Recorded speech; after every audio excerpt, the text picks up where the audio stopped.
عليكم ورحمة الله وبركاته.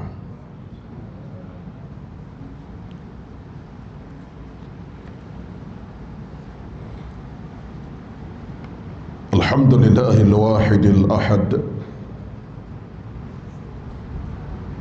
الفرد الصمد الذي لم يلد ولم يولد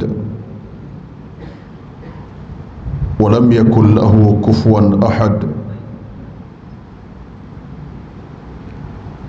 أشهد أن لا إله إلا الله وحده لا شريك له،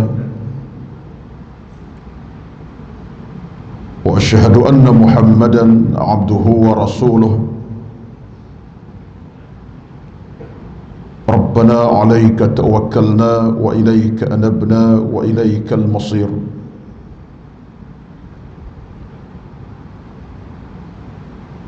بسم الله الذي لا يضر مع اسمه شيء في الأرض ولا في السماء وهو السميع العليم. بسم الله الذي لا يضر مع اسمه شيء في الأرض ولا في السماء وهو السميع العليم. اللهم ارفع عنا من الوباء والبلاء والأشرار والأمراض والبلايا والمصائب ما ظهر منها وما بطن.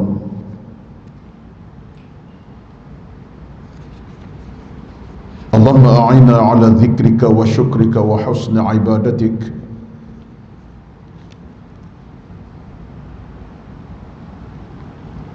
اللهم لك الحمد إنك على كل شيء قدير.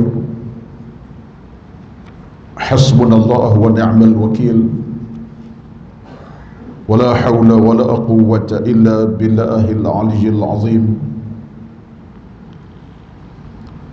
أعوذ بالله من الشيطان الرجيم. وقل اعملوا فسيرى الله عملكم ورسوله والمؤمنون. Yang bermaksud, dan beramallah kamu, maka akan dilihat oleh Allah Azza wa Jalla, diketahui oleh Nabi dan orang-orang beriman di kalangan kamu. At-Taubah ayat 105. Allah juga berfirman dalam ayat yang lain, dalam surah yang lain, Ya ayyuhalladzina amanu taqullaha wal tanzur nafsum ma qaddamat lighadin wattaqullaha innallaha khabirum bima ta'malun. Yang bermaksud, wahai orang-orang beriman, bertakwalah kepada Allah, dan setiap di kalangan kamu hendaklah melihat diri masing-masing terhadap amalan dan persiapan kamu untuk bertemu dengan Tuhan kamu keesokan harinya. Dan ketahuilah betapa Allah Subhanahu wa ta'ala mengetahui di atas apa sahaja yang kamu lakukan. Surah Al-Hasyr ayat 18. Yang dihormati, dikasihi dan kuasa pengurus Masjid Al-Mu'minun Masjid 2, berbahagia Al-Fadhil Tuan Imam kita yang bertugas mengimamkan solat pada pagi ini, dan yang dihormati, dikasihi seluruh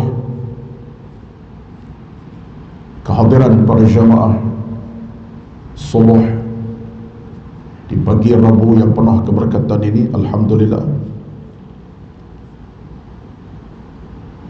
bersama-sama kita di saat penuh barakah ini, kita merafa'kan kesyukuran kepada Allah Azza wa Jalla Dan sesungguhnya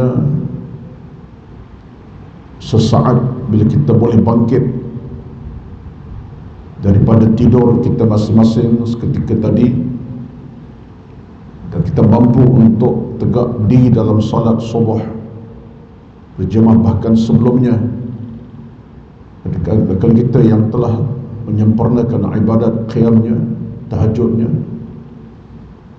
adalah merupakan sesuatu yang bukan kecil maknanya dalam perjalanan kehidupan ibadat kita seharian. Dia merupakan satu anugerah, pemberian daripada Allah Azza wa Jalla, satu anugerah yang dikaitkan oleh para ulama sebagai hidayah mutlaqah, sehingga dikatakan oleh Al-Imam An-Nawawi rahmatullah bahawa setiap saat bila kita dapat melakukan ibadat, ia suatu nikmat yang paling besar sekali, mengatasi mana-mana nikmat yang lain. Kerana dalam kacamata agama, tuan-tuan, puan-puan semua, bila mana Allah beri kita rezeki kehidupan beribadat, ia bukan daripada kemampuan fizikal kita semata-mata, tapi daripada nikmat rezeki Allah limpahkan ke atas kita. Satulah kata para alim ulama salafun salih, tiap-tiap saat dalam hidup ini, antara perkara yang paling penting, yang paling utama, ialah bersyukur kepada Allah Azza wa Jalla. Bersyukur kepada Allah Azza wa Jalla. Dan syukur ini merupakan suatu tanda aras yang paling utama kepada kita sebagai hamba Allah, kerana keterkaitan kita dengan soal hidup ini bergantung atas nikmat Allah beri. Kalau tidak ke nikmat Allah beri kepada kita, kita dalam keadaan kosong. Satu nama bila Allah sebut dalam ayat surah Ibrahim, wa in ta'uddu ni'matallahi la tuhsuha, dan jika kamu ingin menghitung nikmat Allah, kamu tak akan dapat menghitungnya. Kenapa Allah sebut dengan ucapan demikian? Apakah Allah itu bakhil, kedekut? Tidak. Tapi ayat ini kata para ulama menunjukkan bagaimana Allah nak menginsafkan kita, menyedarkan kita bahawa nikmat aku beri ini, hai manusia, suatu nikmat yang bukan kepala. Kalau kamu nak sebut tentang penghujung, tak ada penghujungnya. Nak sebut permulaan, tak ada permulaannya. Sebab banyak sangat. Dan nikmat Allah nikmat yang tak pernah terhenti, bagaikan air yang mengalir yang tak tahu di mana muara dan kualanya, baik sungai hatta apalagi lautan yang jauh itu. Itulah keadaan nikmat Allah Azza wa Jalla. Dan hidup kita ini, kata para ulama, berkaitan ayat wa in ta'uddu ni'matallah la tusuha tadi, kata ulama, kerana dalam lingkungan hidup ini tidak ada nikmat kecil dalam hidup, semuanya besar belaka. Maka dalam istilah nikmat Allah ini, kata ulama, la saghirata wa innaha kabirah, tak ada kecil, semua besar belaka. Kenapa? Kerana hidup ini daripada A to Z semua nikmat belaka. Dah kalau begitu keadaan nikmat Allah kepada kita, munasabah bila Allah kata wa in ta'uddu ni'matallahi la tuhsuha. Kalau kamu nak hitung, nak kira, kamu tak boleh menghitung. Tak ada angka yang boleh kamu letak, baik dalam harga, dalam apa sahaja. Maka natijahnya, kata para ulama, ialah syukur kepada Allah Azza wa Jalla. Syukurlah merupakan satu seni dan sendi yang utama. Bila hilang syukur, datang kufur. Bila syukur tak ada, kufur. Dia bukan soal kufur agama. Yang kita paling takut seharian ini ialah kufur nikmat. Yang kufur akidah tu kemuncak sangatlah. Murtad, tinggal agama Islam ini, itu kemuncak. Tapi yang kita takut ialah seharian kita ini kufur nikmat.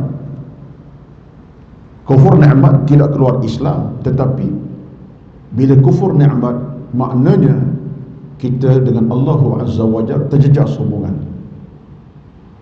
Jadi tanda syukur ialah kita sentiasa merasakan, bila kita bangun awal pagi, celik mata sahaja, tak ada kalimah yang pertama yang wajib tersebut, paling kurang Alhamdulillah, segala puji bagi Allah. Lebih sikit, Alhamdulillahilladzi ahyana ba'dama amatana wa ilaihin nusyur. Menandakan syukurnya kita, dan awal pagi ni aku dah sedar balik, dan bila kembali ingat balik, ingat semua lebih. Bukan tak ingat hari Rabu 16 September, hari Malaysia, hari cuti, tapi ingat tentang keluarga, anak isteri, tentang orang ramai, tentang surau, tentang masjid, tentang apa sajalah. Allah beri ingatan by cash. Jam tu juga ingatan kita pulih seluruhnya, tentang kita dengan orang, dengan keluarga, dengan hubungan benda, rezeki. Bukan setakat hari saja. Ini satu nikmat yang wajib disyukuri. Itu bangun tidur. Dah lagi pada itu lagi banyaklah. Maka hidup ini lingkungan nikmat Allah yang amat banyak. Jadi tuan-tuan, terjemahan yang paling utama kata para ulama ialah syukur, syukur dan syukur. Ada seorang ulama yang cukup jelas tulisan dalam hal kesyukuran ini, ialah Al-Imam As-Samarqandi rahmatullahi alaihi. Dalam kitabnya Tanbihul Ghafilin, dalam bab syukur saja, kalau tuan-tuan baca dalam kitab itu dan bab syukur saja, dijelaskan Al-Imam As-Samarqandi bahawa syukur ini adalah pakaian bagi orang beriman. Tanpa syukur, kita seolahnya tak berpakaian. Syukur adalah pakaian orang beriman. Tanpa syukur, kita semacam tak berpakaian. Menunjukkan betapa syukur adalah suatu amalan yang penting dan utama, yang wajib diterjemahkan dalam hidup seharian kita, lafaznya, perkataannya, ibadat dan seumpamanya. Sehingga kata para ulama rahmatullahi alaihim ajma'in, ibadat kita buat sekarang ini, baiklah solat ke, sedekah, derma, zakat, baca Quran, apa sajalah, sebenarnya ibadat ini apa tandanya? Asyukru lillah. Kita solat, kita semayang, kita qiyam tahajud, baca Quran, berzikir, bertasbih, bertahmid, bersedekah, derma, buat apa sajalah, ia adalah alamat syukuri, tanda syukur kepada Allah Azza wa Jalla. Jadi kalau orang tu tak jaga ibadat, tak syukur. Bila dia tak jaga ibadat, dia tak ada kesyukuran kepada Allah Rabbul Jalil, Tuhannya yang beri pada rezeki yang tak ada sempadan. Jadi syukur tuan-tuan adalah pakaian kita. Dalam Al-Quran sebut, wa amma bi ni'mati rabbika fahaddits. Maka bila Allah beri nikmat, ucapkanlah dengan penuh keinsafan, kesyukuran kepada Allah Azza wa Jalla. Ini sekadar muqaddimah untuk ingatkan diri saya dan tuan-tuan bahawa alhamdulillah, segala puji bagi Allah Azza wa Jalla, sebab dalam jangkauan perjalanan kehidupan kita ini, kita nak hidup dalam suasana yang Allah redha, bukan Allah murka. Suasana Allah kasih, bukan Allah benci. Suasana Allah redha, bukan Allah murka. Itu yang paling utama sekali. Kita tak adalah dan urusan hidup, melainkan itulah matlamat kita. Sebab hakikatnya langit tak selama kita junjung dan bumi tak selama kita pijak. Hakikatnya perjalanan kita ini perjalanan tidak menuju satu tempat yang kita sama-sama akan sampai, dan pastilah untuk sampai ke situ penghujungnya kita nak sampai dengan ilmu yang cukup, hati yang bersih, iman yang kental, dan ibadat yang diterima oleh Allah Azza wa Jalla. Ini sebabnya saya mulakan tadi dalam ayat daripada surah apa? Dan At-Taubah surah 105, wa qul i'malu fasayarallahu 'amalakum wa rasuluhu wal mu'min. Allah minta kita beribadat, jaga ibadat. Allah ketahui amalan kita, dan Nabi pun tahu, dan orang lain pun tahu tentang amal-amal kita. Tuan-tuan puan-puan yang dirahmati Allah Subhanahu wa taala, di pagi yang penuh barakah ini saya tak ada tajuk khas. Tak ada tajuk khas pada pagi ini.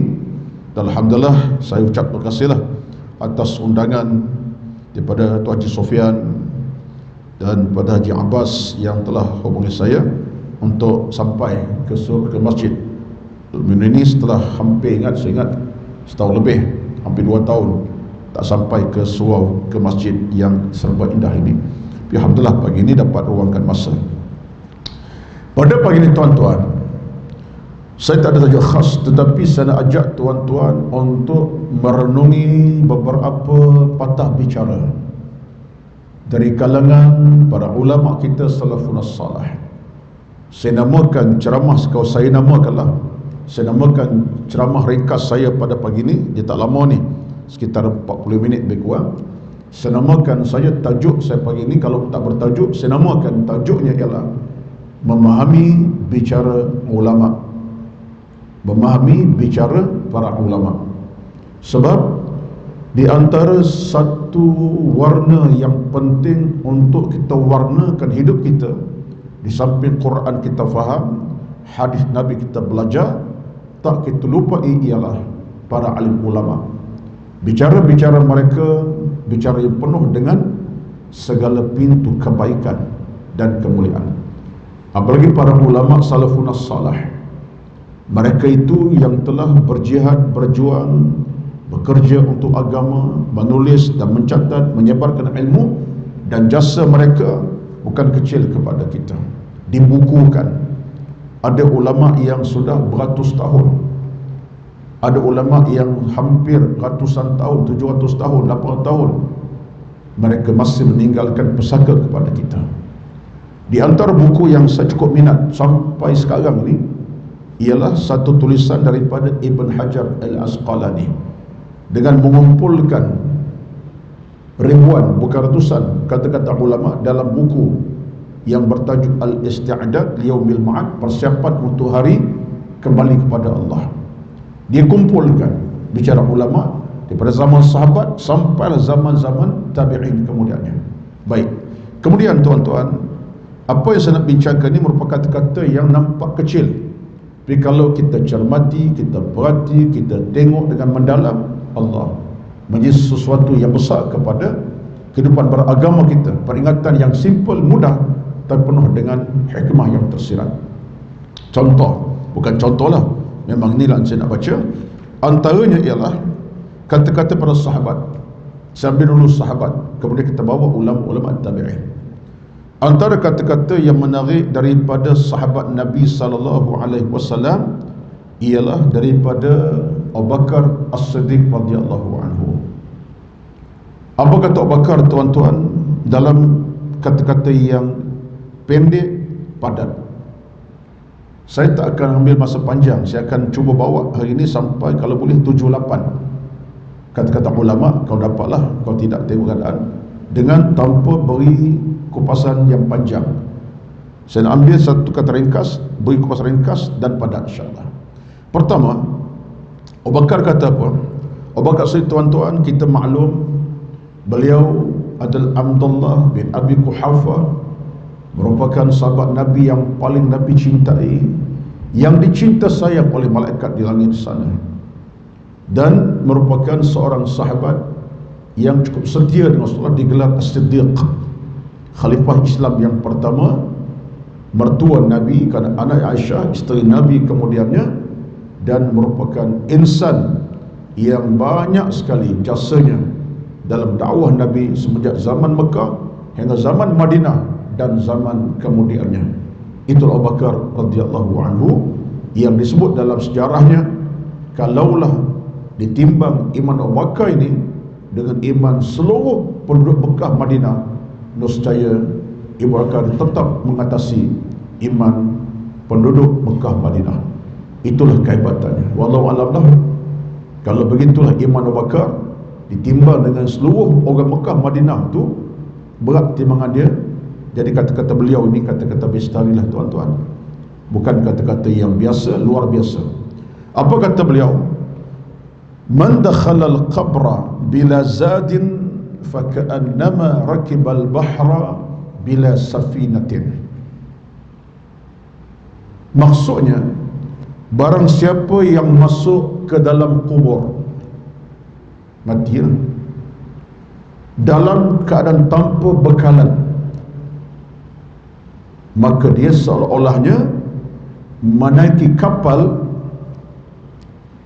seolah-olahnya merentasi laut tanpa menaiki kapal.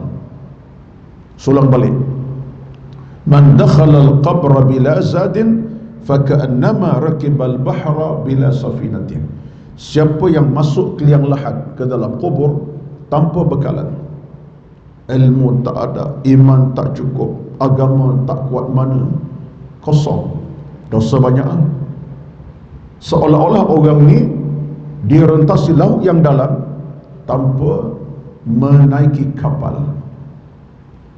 Tuan-tuan, ini perumpamaan yang menarik, dikaitkan bagi seorang manusia itu diliang-lihatkan, tiba-tiba amal tak cukup di dada, iman tak kemas di hati, amalan tak cukup dalam kehidupan selama hidup dahulu, pahala tak ke mana-mana, dosa banyak, dia akan tenggelam dalam kuburnya. Sempit menyempitkan, seumpama orang itu merentasi laut yang dalam tanpa naiki kapal.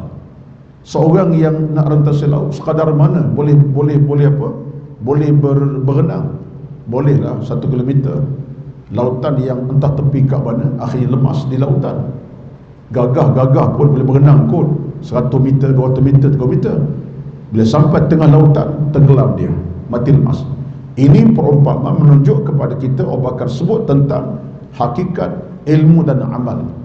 Sebab itulah maka dalam hukum hidup beragama kita, kok mana-mana sekalipun, bekalan ilmu sekarang untuk keselamatan di alam kubur, bekalan iman sekarang untuk keselamatan di alam barzakh, bekalan agama sekarang untuk keamanan di alam barzakh. Arti kalau kita masuk ke alam kubur dengan ilmu yang cukup, iman yang kental di hati, insya-Allah kubur kita ada tempat selamat, bukan menenggelamkan kita. Jadi kata-kata ini ringkas padat, memberi ingat pada saya tuan-tuan, betapa janganlah kita sampai ke tahap bila mati nanti maka kosong jiwa kita. Satulah pencarian ilmu, memantapkan iman sekarang untuk apa? Untuk kita bawa ke alam liang lahat kita, supaya akhirnya liang lahat kita bercahaya, bukan sempit. Sebab sampai ketika itulah yang menyelamatkan kita ialah amal kita masing-masing. Yang mencahayakan kubur kita, amalan kita. Mencahayakan alam al-barzakh kita ialah iman kita. Jadi ini perkataan menarik daripada Abu Bakar As-Siddiq radhiyallahu anhu. Mudah. Seterusnya kata-kata yang saya pilih pada pagi ini ialah, subuh ini pada pagi ini ialah kata-kata Umar bin Al-Khattab radhiyallahu anhu. Pendek-pendek ya. Kata-kata yang saya bawa itu tuan-tuan tak panjang mana. Boleh ingat, siapa yang boleh ingat alhamdulillah. Tak boleh ingat bahasa Melayu, ingat bahasa Arab, tak ada masalah. Tak ingat bahasa Arab, Melayu terjemah, kita beri terjemahan. Ingat, Abu Bakar kata jelas.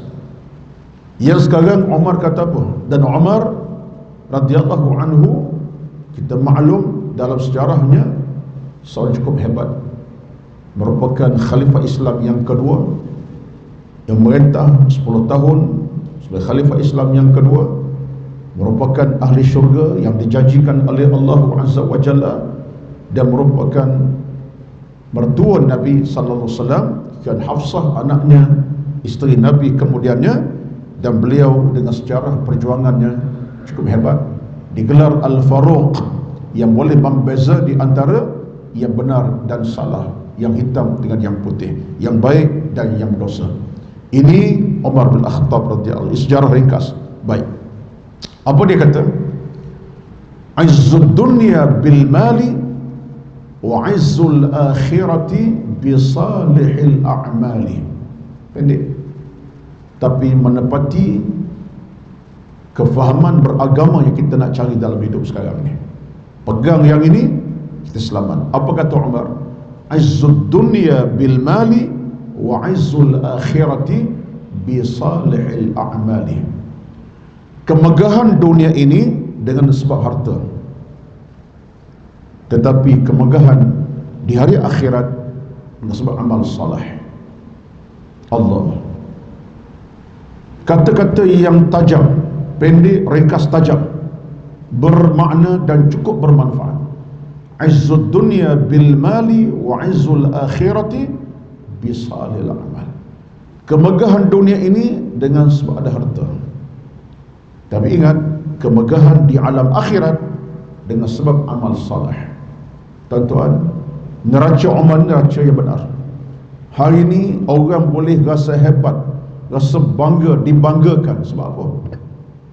Pangkat, harta. Orang boleh rasa hebat, baik orang melihat orang yang ada harta, dia rasa sebab apa?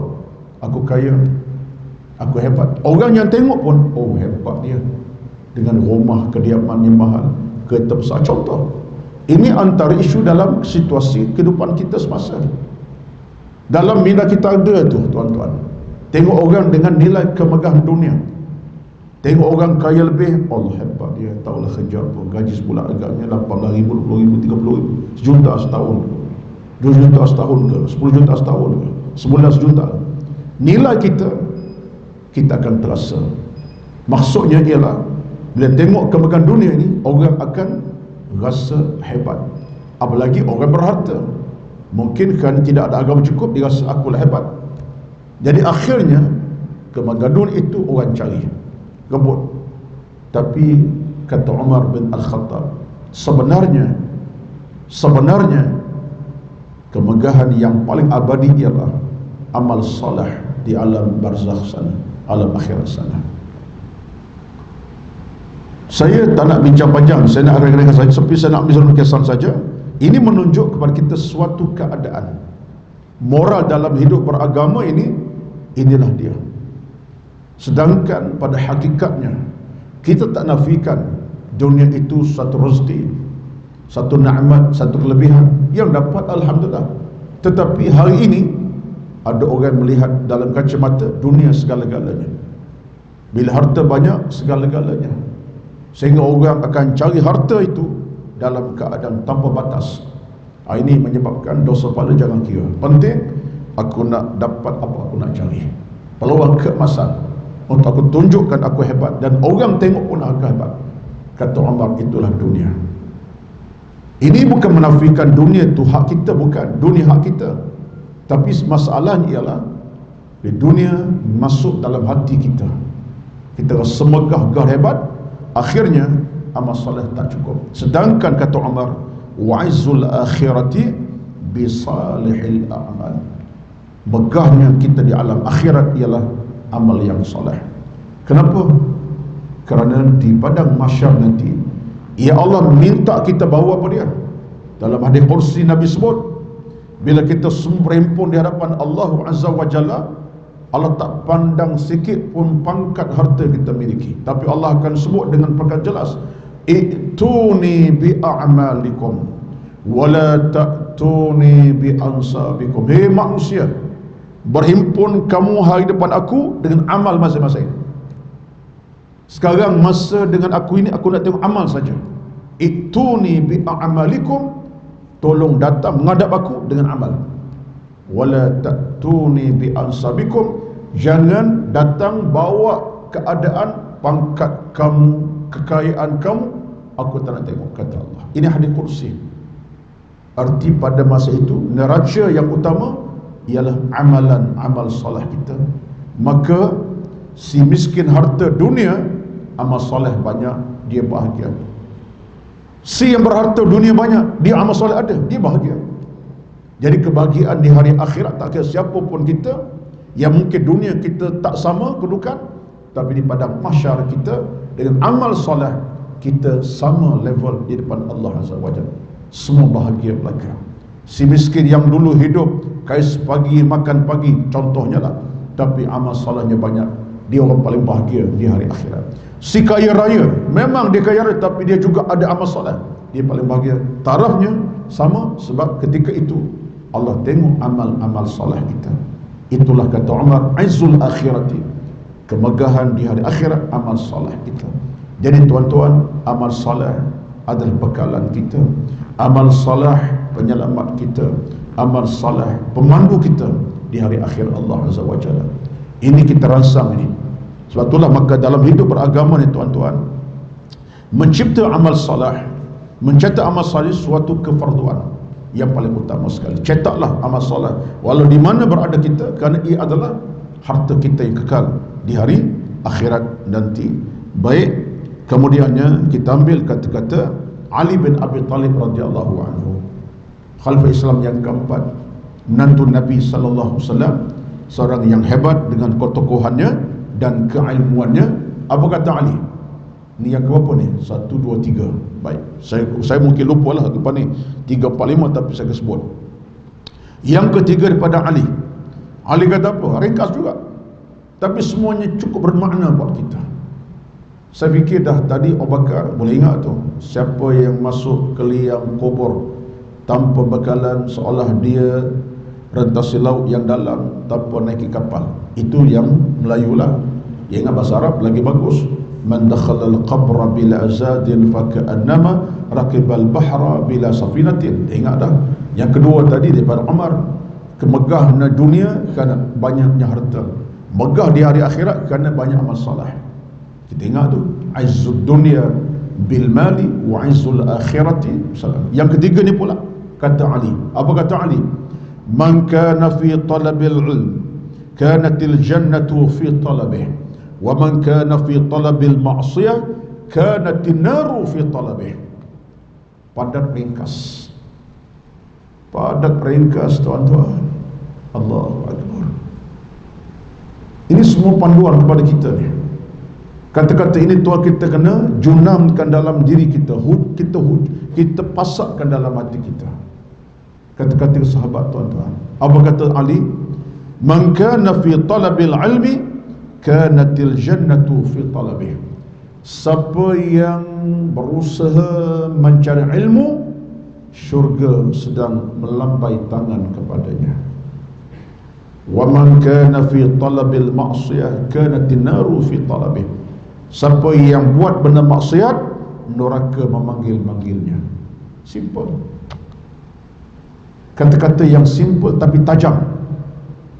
Siapa yang buat kebaikan, cari ilmu, syurga sedang melambai tangan baginya. Welcoming oleh syurga Allah. Sebab mencari ilmu, buat kebaikan. Dan siapa yang buat maksiat, kejahatan maksiat, jam tu juga seolah neraka melambai-lambai. Jom neraka menanti kamu. Tuan-tuan, ringkas padat. Jadi kalau kita tengok kepada kata-kata Ali ini, jelas menunjukkan suatu isu besar dalam agama kita, antara mencari kebaikan pahala ilmu dengan cipta dosa maksiat. Di mana kita tak langsung seolah Ali kata, bila buat kebaikan berilmu, kita sedang melangkah kaki ke syurga. Dan inilah yang disebutkan Nabi sebenarnya pun. Suatu adah yang disebut, Nabi kata apa? Man salaka tariqan yaltamisu fihi ilman sahhalallahu lahu bihi tariqan ilal jannah. Siapa yang berada di jalan ilmu, langkah kakinya hidupnya ilmu, maka Allah permudah jalan ke syurga. Jadi kata-kata Ali ni sadarnya ada. Suatulah maka bila kita melangkah kepada kebaikan, seolah kita langkah ke syurga. Tapi yang bila kita melangkah kepada maksiat, baik kita buat maksiat, melangkah kepada maksiat, seolah-olah neraka sedang welcoming kita. Welcome, selamat datang, aku nak tunggu kamu, masuk ke dalamnya. Laluan itu seolah ke neraka. Dan ini sebenarnya tuan-tuan ada sedikit kaitan dengan hadis Nabi yang lain. Ini kata-kata Ali ni, sebab Nabi kata apa? Innal jannata wan nara aqrabu ila ahadikum min syiraki na'lih. Dalam hidup kita ni, neraka syurga ni tak jauh. Innal jannata wan nar, neraka syurga ini aqrabu ila ahadikum min syiraki na'lih. Dekat sangat kata Nabi. Tak jauh neraka syurga. Memanglah secara fizikal neraka ni jauh, tak nampak neraka. Mana nampak? Nampak di hari akhirat. Tapi hakikatnya perasaan kita kena tanam. Apa dia? Kata Nabi, neraka syurga dekat dengan kamu lebih daripada tapak selipar yang kamu pakai. Makna apa? Nabi nak ingat pada kita, buat yang baik, syurga sedang panggil kamu. Apa kebaikan? Kita buat kebaikan, baca Quran, derma, sedekah, bertasbih, tahmid, seolahnya syurga sedang memanggil kita, jom, jom, jom, aku datang kepada kamu, buat bala baik. Bila buat kejahatan, seolah kata Nabi, neraka menanti kamu. Maknanya buat kejahatan saja, seolah kita sedang berjalan menuju ke alam neraka Allah yang membakar. Ini kefahaman yang kalau kita tanam dalam diri kita, tidak pernah merugikan kita. Satulah seorang ulama bernama Sufyan Ats-Tsauri. Dekat-dekat nama Haji Sufyan dah tu, ya, mana Sufyan, lepas tu berkat nama tu ulama besar Sufyan Ats-Tsauri. Tuan-tuan, kalau ikut sejarahnya, dia meninggal tahun 161 Hijrah. Dia bukan calon ulama, dia ini seorang ulama yang fasih dan mahir dalam hadis, dalam pelbagai cabang ilmu, sehingga orang mengunjunginya, tanya hukum hakam. Sufyan Ats-Tsauri lahir tahun 97 Hijrah dan meninggal 161 Hijrah. Maknanya zaman tabi'in lah, bukan zaman sahabat, tabi'in hebat. Sehingga kata Sufyan Ats-Tsauri, disebut riwayatnya, Sufyan Ats-Tsauri, tuan-tuan, tiap-tiap kali dia buat benda yang baik, disebut baik itu banyaklah. Ini cerita anak murid dia, yang cerita anak murid dia. Tiap kami tengok guru kami buat kebaikan, termasuk kebaikan itu mungkin daripada sunat qiyamnya, tahajud, macam-macam. Anak murid dia perhati. Suri ada murid ramai perhati apa guru dia buat. Tiap-tiap guru kami buat kebaikan, pahala, kami nampak wajah bercahaya di wajah guru kami. Maksudnya ialah, contohnya kalau dalam bahasa mudah saya kata, baca Quran lah, nampak wajah bercahaya.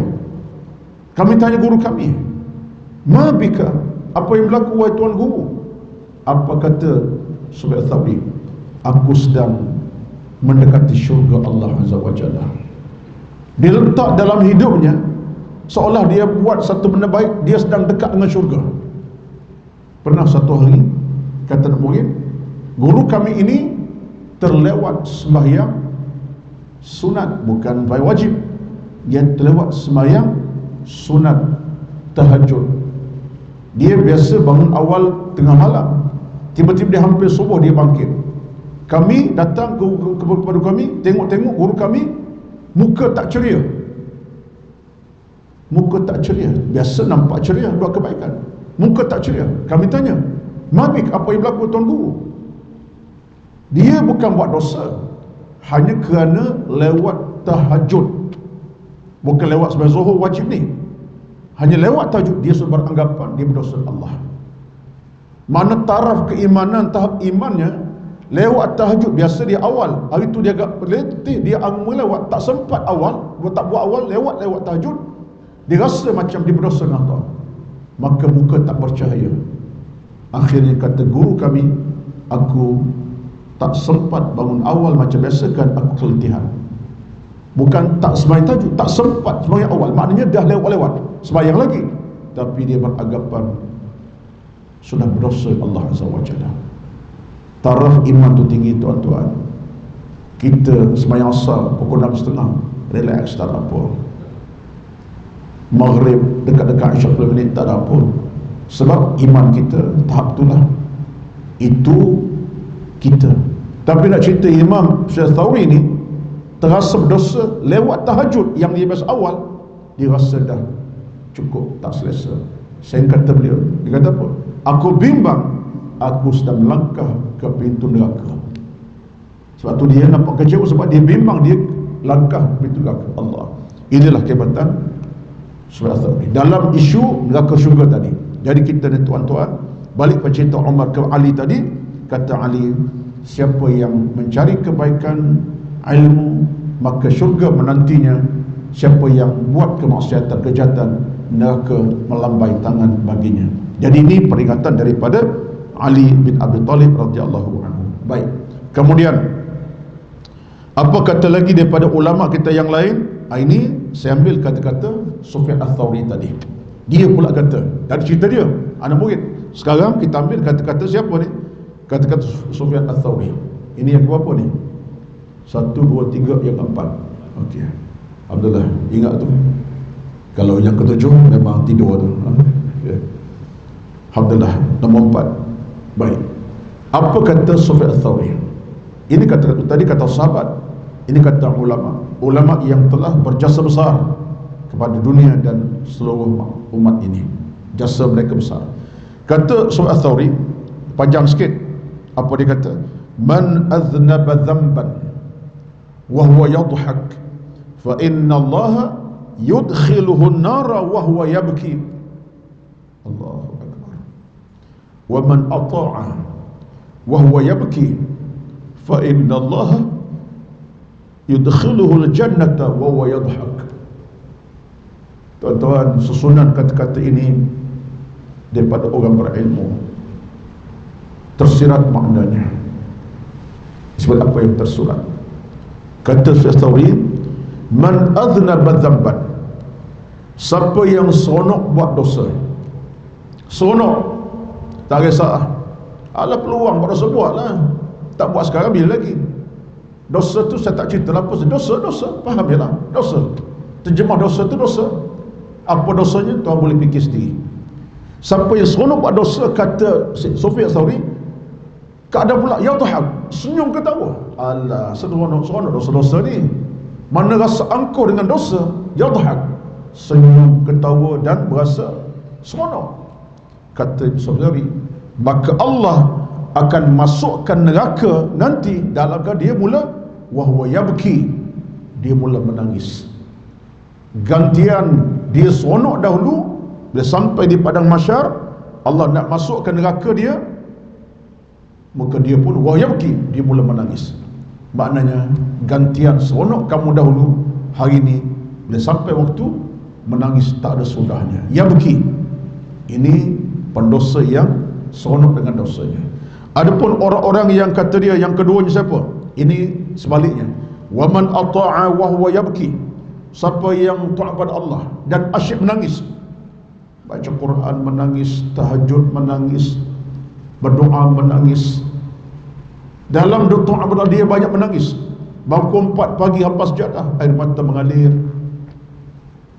Baca Quran 2-3 ayat, 10 ayat, tengok ayat-ayat, air mata mengalir. Tasbih, tahmid, zikir, air mata pun tumpah walaupun tak banyak. Buat benda yang elok, yang taat, air mata duk mengalir sahaja. Tak ada insaf lah. Orang ni Allah akan masuk ke dalam syurganya nanti di pada mahsyar. Keadaan macam mana? Wa yadhhak, dia akan mula ketawa riang gembira. Allah ganti tangis air mata di bumi lalu dengan apa? Dengan gantiannya masuk ke syurga dengan ketawa riang seronok. Ini kata Sufyan, dua keadaan berbeza. Orang yang berdosa, buat dosa, penuh ketawa gembira, masuk menangis tak sudah-sudah. Yang ni pula masa hidup taat kepada Allah dengan air mata, tanda insaf, masuk syurga dengan ketawa riang gembira. Wujuhun yawma idzin mustabsyirah, wajah mereka bercahaya. Dulu banyak menangis meratap, hari ini ketawa riang seronok saja. Yang keempat, kita nak ambil kata-kata yang banyak, kalau boleh 7-8 tadi, saya nak berhenti kejap lagi. Yang keempat. Yang kelima, apa kata para ulama kita kemudiannya?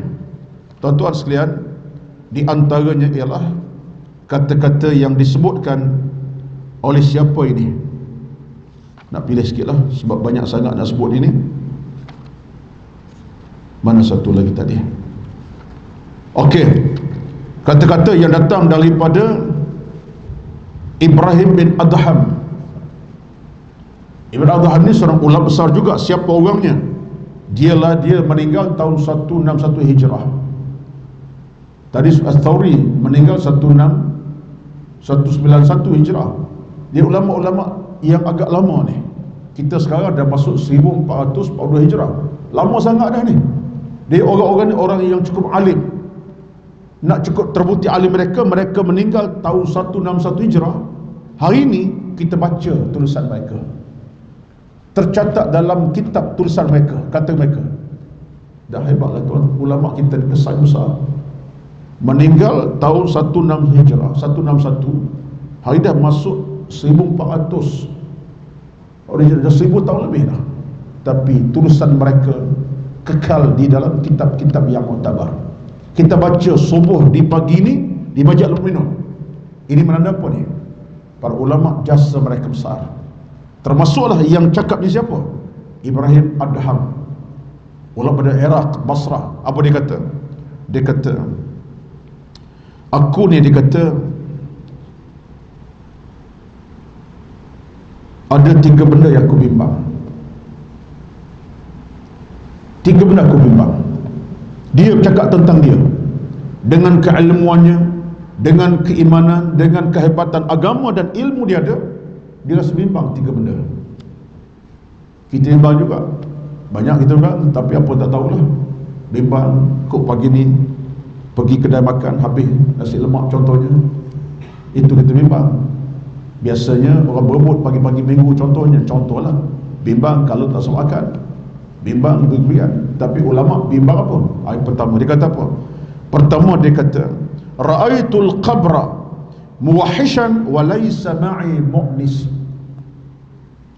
Dia kata bimbang kalau aku dalam kubur nanti, dia ke situ pergi. Yang dia bimbang di dalam kubur dia nanti. Dia bercakap benda yang begitu sekali, padahal dengan ilmunya, amalnya, tak payah banding orang lain lah. Itulah dia. Apa dia kata? Ra'aitul qabra muwahishan wa laysa ma'i mu'nisun. Aku bimbang dalam kubur aku nanti, aku dalam keadaan terancam. Kubur aku mengancam aku tak ada teman yang boleh selamatkan aku. Maknanya amal tak cukup, iman tak cukup, agama tak kuat. Aku bimbang. Aku dalam masuk kubur, aku ditekan, disusahkan, aku tak ada amal cukup. Mu'nis maknanya teman. Temannya apa? Bukan dia beradik anak, tapi teman bagilah ilmu. Tak cukup di dada.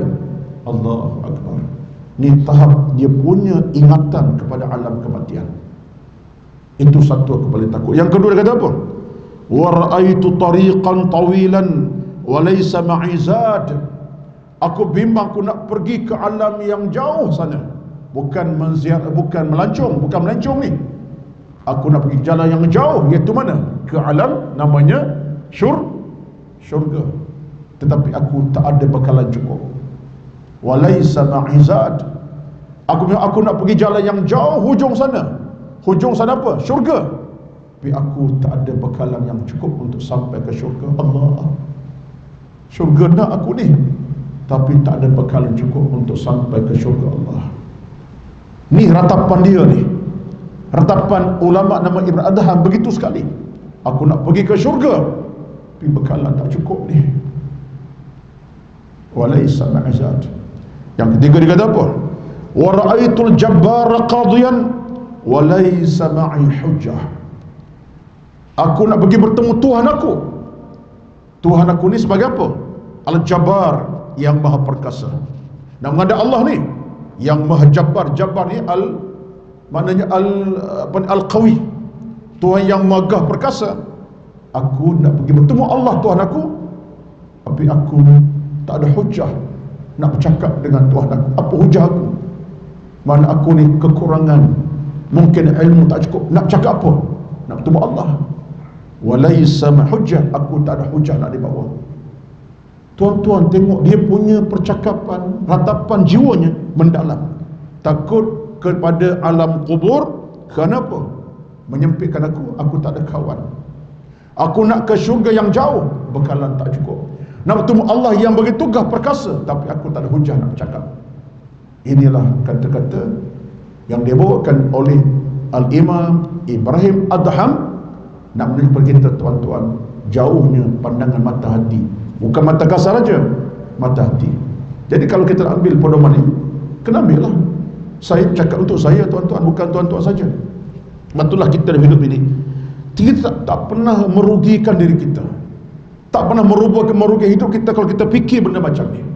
Fikir tentang alam kubur keseorangan, fikir jauh syurga kita nak masuk, Allah kita bertemu. Menyebabkan apa yang berlaku? Menyebabkan saya dan tuan-tuan akan berfikir jauh ke depan, di mana amal, di mana ilmu, di mana iman, di mana, supaya kita mencari kekuatan. Sebab dunia tuan-tuan, kalau tak fikir benda macam ni sekarang ini, nak fikir bila? Kita tak nak sampai satu peringkat kekecewaan kita bila? Ketika bertemu Allah Azza wa Jalla. Ya laitani kuntu turab. Apa makna? Dalam surah Al-Fajr Allah sebut dengan jelas di ayat terakhir. Sampai tahap ketika itu, ya Allah, boleh tak aku nak balik bumi semula? Jadikan aku sebagai manusia balik, tanah balik. Sampai tahap yang sama. Bila sampai ketika mana Allah nak hukum kita, kita bercakap dengan Allah, apa kita cakap kepada Allah? Kosong sajalah. Apa kata kita kepada Allah? Wahai Tuhan, Rabbana absarna wa sami'na farji'na na'mal salihan inna muqinun. Surah As-Sajdah. Wahai Tuhan, kami mula faham hari ini, kami dah lewat sangat, boleh tak kami nak balik beramal semula? Apa kenyataan masa itu? Bukan masa kita. Sebab itulah sekarang ini bila kita baca yang ini tuan-tuan, kita pasak dalam hati kita, supaya setiap inci hidup ini, dalam keadaan apa sekalipun, sibuk urusan dunia, ilmu jangan tinggal. Sibuk urusan harta benda, agama jangan tepikan. Sibuk urusan macam mana sekalipun, ilmu diawalkan dalam hidup kita. Itulah pintu kejayaan kita. Ini pandangan ulama. Seterusnya terakhir, dah 7.30 dah ni, ikut kepada SOP JAIS pukul 7 berhenti ya, tapi tadi sebab imam kita panjang doa sikit tadi ya, tak apalah, saya ambil masa sikit insyaAllah. Baik, yang terakhir lah, yang berapa ni? 6 dah, saya rasa yang ke-8. Siapa silap ni? Yang ke-6, yang terakhir, yang ke-6. Allahu Akbar. Dalam buku ni ada 1000 ni tuan-tuan, 1000 ni 900, saya ingat dalam 883, saya duk kira dah ni, jadi 6. Habis 800 lagi, bila nak habis? Tak apalah, sekali setahun kita mari, akhirnya sampai kematian ya. Baik tuan-tuan, yang ke-6 yang terakhir pada pagi ni, ringkas. Satu di antara kata-kata menarik di sini ialah, saya ambil sikit sebab nak cari ringkas, sebab kalau nak cari panjang pula ceritanya. Baik, yang terakhir untuk tuan-tuan dan saya pada pagi ini ialah kata seorang di kalangan sahabat Nabi, bukan sahabat, minta maaf, di kalangan orang-orang yang berilmu tinggi tadi. Antara siapa? Yahya bin Mu'adz Ar-Razi. Yahya bin Mu'adz Ar-Razi, Ar-Razi bukan Ar-Razi, Ar-Razi. Ini ulama tasawuf yang terkemuka di kalangan tabi'in. Di kalangan tabi'in, saya tak pasti bila tahun kematiannya, tapi sekitar dalam tahun 200 lebih hijrah. Baik, apa dia kata? Dia kata, as'adun nasi, orang paling bahagia. As'adun nas maknanya orang paling bahagia. Kita kalau sebut bahagia ni nampak sangatlah bahagia, anak ramai, keluarga besar, berjaya, harta, itu bahagia kita. Tapi dia sebut kat sini, dalam kacamata agama, orang paling bahagia ada 3. Pertama, man lahu qalbun alimun, siapa yang ada hati yang hidup, hati yang hidup, hati yang faham, hati yang tahu. Man lahu qalbun alimun, hatinya ada ilmu, bercahaya dan hidup. Ini paling bahagia. Tuan-tuan, tengok cara ulama kita bercakap tentang tanda bahagia, nilai bahagia dalam agama, dia pergi pada soal man lahu qalbun alimun, iaitu mana orang yang ada hati yang berilmu. Alim mana berilmu lah. Hati yang hidup. Tuan-tuan, puan-puan, sebab apa ni? Mudah saja. Bila hati hidup, akan hiduplah segala-gala kebaikan yang lain. Hati hidup, amal baik. Hati hidup, cahaya datang kepada kita dengan macam-macam. Bila hati mati, habis rosak. Dan sebab kalau nak panjang cerita, panjang. Tapi kata ulama kita, jangan sampai hati kita berlaku dua keadaan. Apa dia? Pertama mati, kedua sakit. Bila hati mati, habis. Sakit, payah juga nak sembuh. Yang kita nak hati yang hidup. Jadi kata beliau, sebagai manusia orang paling bahagia ialah orang yang hatinya hidup. Yang keduanya siapa? Wa badanun sabirun, tubuh yang sabar untuk beribadat. Ini orang paling bahagia. Badan yang sabar untuk apa? Untuk tunduk pada Allah. Kita boleh berjalan, boleh hadir, bergerak kaki, langkah tangan kaki ke mana rumah Allah, duduk, bangun, sembahyang, salat. Contohnya sabar beribadat. Redahlah hujan panas. Sebab apa? Nak pergi cari ilmu. Redahlah suasana macam mana. Sebab apa? Cari agama. Ni badan maksudnya fizikal kita lah. Sabar beribadat. Ini orang bahagia. Tuan-tuan, sampai jam setengah jam, 1 jam boleh duduk di masjid, beristighfar, berzikir, dengar ceramah. Ini tanda orang bahagia ni. Lepas tu nampak wajah bahagia mereka. Walaupun letih, bahagia. Sebab apa? Sebab badan kita dapat letak dalam suasana untuk ingat kepada Allah Azza wa Jalla. Ini orang bahagia. Yang ketiga dia kata apa? Wa qana'atun bima fil yadi. Orang paling bahagia ialah tangan yang mudah untuk melakukan kebaikan. Maksudnya ialah kalau rezeki ada, mudah sangat untuk menghulurkan derma-derma dan sedekah. Ini orang paling bahagia. Dia tak kedekut, tak bahagia dengan tangannya ini. Tangan yang mudah untuk buat kebaikan, nak tolong orang, bantu orang, derma sedekah. Ini kata dia orang yang paling bahagia. Tengok neraca ulama ni, diikat neraca bahagia dengan ibadat pada Allah Azza wa Jalla. Tuan-tuan, cukuplah 6 perkara tadi daripada apa yang saya sebut pada tuan-tuan, sekadar untuk ingatkan saya.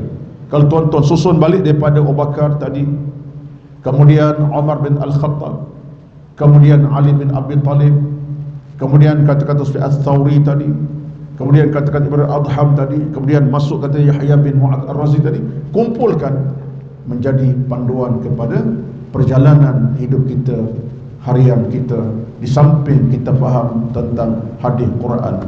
Mudah-mudahan panduan-panduan tuan-tuan boleh menjadi panduan kepada perjalanan kita. Kita tak jumpa panduan ini di mana-mana. Panduan ulama ini jumpa di sebuah masjid, tak jumpa kedai-kedai makan. Kejap lagi kedai makan dapat disemak lah, taklah nama Ali Berham kat situ. Tapi di sinilah panduan kita. Bila dengar benda macam, kita nak bawa dalam kehidupan beragama kita. Mudah-mudahan ilmu semakin bertambah, hidup semakin berkat, amal semakin kuat dan kental, akhlak makin terpuji, iman kita makin kokoh, dan hidup kita dalam rahmat redha Allah Azza wa Jalla. Dalam apa situasi, datanglah lautan, badai, lautan, angin macam-macam sampai tsunami apapun, orang beriman tetap akan ada nilai keimanannya. Kenapa? Kerana iman dan ilmunya memimpin hidupnya ke jalan yang selamat. Tapi kalau tak ada kuatan-kuatan tadi, kita akan mudah dalam keadaan hilang punca, hilang akhlak, hilang sekali. Ini kita paling takut. So, tuan-tuan, neraca utama kita ialah iman dan agama, tak ada yang lain. Wallahu itulah sekadar pertemuan pada pagi ini. Terima kasih di atas perhatian tuan-tuan, puan-puan semua, di atas apa yang saya sampaikan. Dan semua bicara saya tadi, pertama-tama untuk saya, bukan untuk orang lain. Saya sebagai insan yang lemah, yang hina, yang kerdil, yang tak ada pun kekuatan, sekadar untuk ingatkan diri saya. Dan saya ajak tuan-tuan, jom sama-sama kita bawalah hidup ini ke arah jalan yang terusnya. Kerana saya ulang sangat, dunia tak selamat milik kita, dan langit tak selamat kita junjung, dan bumi tak selamat kita pijak. Dia sampai masa kita akan balik pada Allah Azza wa Jalla, dan baliklah dengan kebaikan, bukan dengan maksiat, dengan pahala, bukan dosa, insyaAllah. Aqulu qawli hadha, astaghfirullahaladzim li wa lakum wa lisairil muslimina wal muslimat, fastaghfiruh lahu rahim. A'udzu billahi minasyaitonir rajim. Bismillahirrahmanirrahim. Alhamdulillahi rabbil alamin. Wassalatu wassalamu ala rasulil amin wa ala alihi wa ashabihi ajma'in. Allahumma inna nas'aluka ridha'aka wal jannah. Ya Allah, ya Tuhan kami, mohon kami kepadamu redha dan syurgamu. Allahumma jammilna bil afiyati was salamah. Hiasilah kami dengan keafiatan, kesehatan dan keselamatan. Allahumma nawwir qulubana bil iman. Cahyakan hati kami dengan iman. Allahumma ahyina bil iman. Hidupkan kami dalam iman. Wa amitna bil iman. Dan matikan kami dalam keimanan. Allahumma taqabbal minna. Terimalah kami ya Allah. Allahumma anfa'na minal waba'i wal bala. Ya Allah, jauhkan kami ya Allah daripada musibah, bala, bencana, khasnya sekarang ya Allah pandemi COVID-19. Angkat kepada kami ya Allah, berikan kami keselamatan dan keamanan yang berkekalan. Allahumma rabbana atina fid dunya hasanah. Ya Allah, Tuhan kami, berilah kepada kami dunia yang bahagia, membahagiakan kami, wa fil akhirati hasanah, akhirat yang bahagia, membahagiakan kami, wa qina adzabannar, dan jauhkanlah kami ya Allah dari bakaran api neraka yang bernyala-nyala.